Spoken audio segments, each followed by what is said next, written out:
Hello everyone, Lady de Winter here. Today I want to talk to you about a couple things crocheting. I'm going to show you how to do a couple of different stitches maybe, if there's time. But first I want to talk to you about your needles. Now, your needles is one of the most important tools you're going to use in crochet. So you need to make sure that your needles are something that you really like, that's really comfortable for you to use, and really makes you happy. Okay, so first of all, I love these needles. These are great needles. There's only one problem. I don't know if you can see that or not, but the wording comes off, it rubs off. If your hands sweat, that will rub off. After several months of use, that rubs off, even if you don't sweat. So that's the problem with that needle. And I have two of them, and this one, as you can see, is completely gone. Completely gone. Can't even tell what that needle is anymore. So, next set of needles I really like are these, but there's one little problem.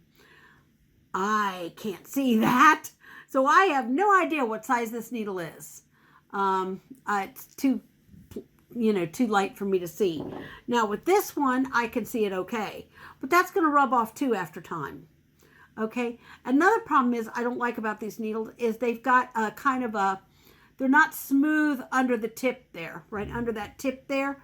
They're not smooth there. So your yarn catches and splinters. So, and I've got a bunch of these, and some of them are really nice needles, but that will wear off. That's a J, okay? But these are all your ergonomic needles. They're nice needles. I'm just not, they're not my favorite. Now, let's talk my favorite, boy needles. I love these things. I've never ever bought one that had a ridge or any kind of a problem with the hook there. Never bought one that had any kind of a problem. I love these needles. And on top of that, you can see right here, that does not wear off. That tells you what size your needle is. That does not wear off. So that's why I love these needles. Now, let's go to the demonstration part here, because I do want to show you a couple of quick stitches, and that will be that for the day, because my hands aren't going to take much more. Okay, so first of all, I want to talk to you about this yarn. Now, this is a 4-ply yarn, and they have different sizes. They have 3, they have 4, they have 5. You choose the yarn according to your project. Whatever your project might be is the size of yarn you want to choose for it. So, now, I'm going to make a loop like this. You see the little loop there? And I'm going to pull this piece of thread up through there. And you have a slip knot. That is how you cast on in crochet, okay? You make a slip knot and you pull it taut on your needle, okay? So now, the first thing we're going to do is we're going to learn how to make the slip knot again. Okay, wrap it around 2 fingers. Wrap it around your 2 fingers. Wrap it there. Put your yarn up through. Now, there's other ways. There's lots of people who do it. They go like this, and then they go like that, and then they pull this through here like so, and do it that way. I don't like to do it that way. I wind up with a 60-foot long tail. But you can do that way. I like to do it the way I do it, and that you make a little loop like so. You poke the yarn up through there and pull it taut. Now you got your slip knot. So we've got a slip knot now, and that's our cast on. Now, next thing I want to show you is how to make a chain stitch, okay, or a single crochet. Chain stitch. Duh. Okay, so we're going to make a chain stitch. Now, you can wrap it either this way or this way. For demonstration purposes, I will wrap it this way. So that's your chain. You just pull it right through the loop. You've got your loop on your hook. You see your loop on your hook there, okay? You wrap your yarn around it. You pull it through. You wrap your yarn around it, you pull it through. Wrap your yarn around it, pull it through. Wrap your yarn around it, pull it through. Wrap your yarn around it, pull it through. Wrap your yarn around it, pull it through. Now, I've got several chains on my hook. Now, I'm using an exceptionally big needle for demonstration purposes because it's red and you'll be able to see the yarn up against the needle. So, okay, now I've got chain. What do I do with it? Well, let's talk circles, okay? Because what you can do to make a circle, which is one of my doilies, is you poke it through the very last, down here by your knot here. See your knot there? See the knot? Right there. You poke it through a loop there. Now you have 2 loops on your hook. You simply wrap your needle and pull it through both. Boom! Yeah, got a circle. Look at that. Look at that beautiful, beautiful circle. And that is basically how you would crochet in the round, is through that, okay? Now that's basically called a slip stitch, what we just made, okay? I'll show you that again, okay? We got our chains on the needle, okay, right here. All I'm going to do is slip through that stitch right there, okay? I'll pull that a little tighter. Then I'm going to wrap my needle like so. I'll do that where you guys can see it. Wrap my needle and pull it through both. Now that's also known as a slip stitch.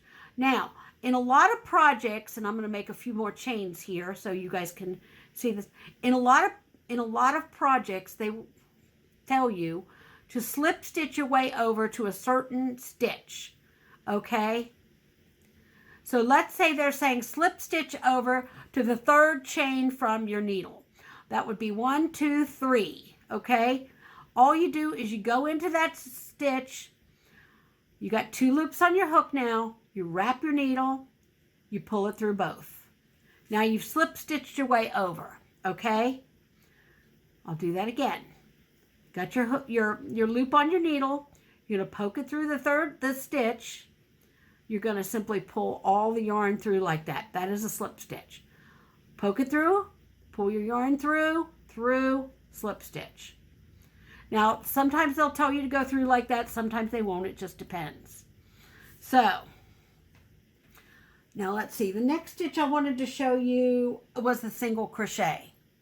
Okay, we're going to do a single crochet now. I'm going to make a couple more chains on here. Remember our chain is you wrap your needle, pull it through, got your loop on, wrap your needle, pull it through. There you go. So now for a single crochet, you don't wrap your needle, okay? You don't wrap your needle. You skip the first stitch here, which this would be this one right here. I'll just take the needle out so you can see it. Would be that one right there. This is your first stitch right there, okay? Okay, and then you skip that one and you go to the second one. You insert your needle through the loop. You pull up a loop. Now you have 2 loops on your hook. You wrap your needle again and you go through both of those. That is a single crochet. I'll show it to you again.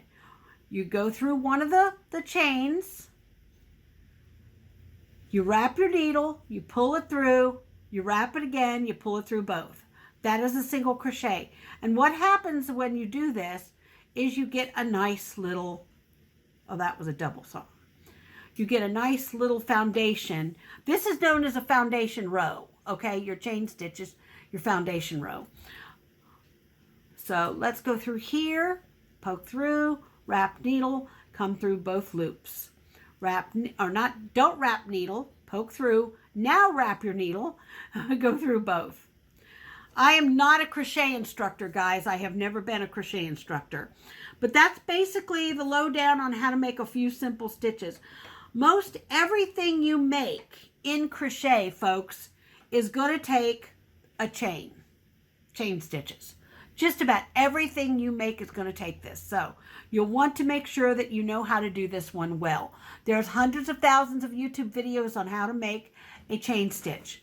If you couldn't see mine very clearly, try Jada in Stitches. She does a real good job. I love her channel. She's awesome. So there's your lowdown on your needles. I'll show you again. Some of these needles are tiny. I love this. This is what you would use to make like doilies with or something. A very tiny needle. This is a F5 needle. Very tiny needle. Used for very thin yarns.